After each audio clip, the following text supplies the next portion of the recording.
Hello and welcome back, friends. In today's video, we are discussing Anglo Saxon literature or Anglo Saxon age with the perspective or the point of view of clearing UGC net examination. So, in this particular video, we will be discussing some MCQ type questions that will help you in your preparation for UGC net. In particular, for this particular topic, that is Anglo Saxon literature. So without wasting any time, let us get started with the questions itself.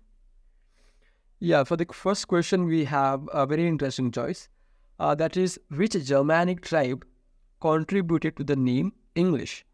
So which Germanic tribe has a contribution in forming this name English, forming this name or giving this name to this language that is English?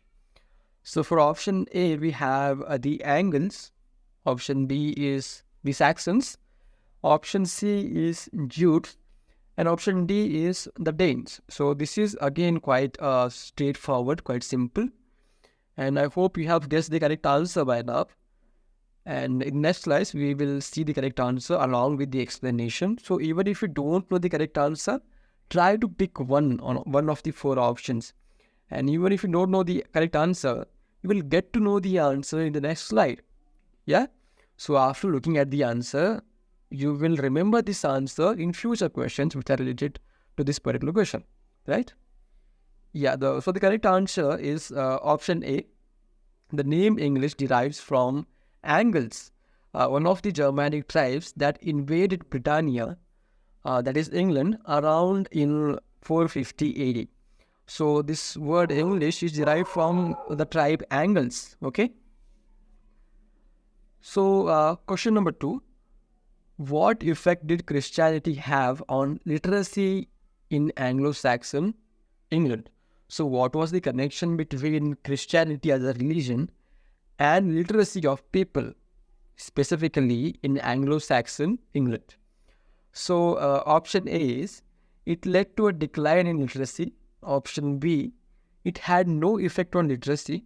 Option C, it increased literacy through the propagation of laws, histories, and ecclesiastical writings. Option D, it encouraged oral traditions instead of written literature. So please try to guess which could be the correct answer here. And the correct answer is again option C.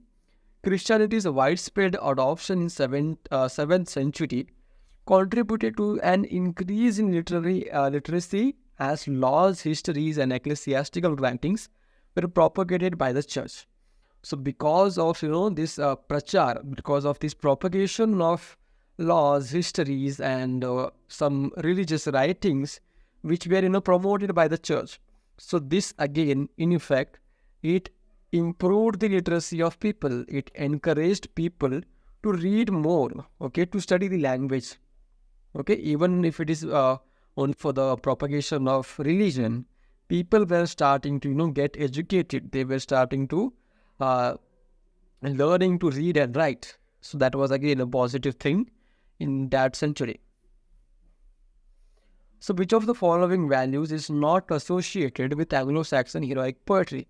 So the following values are listed, which are again apart from literature, but which particular value is not connected, is not associated with Anglo-Saxon heroic poetry in specific.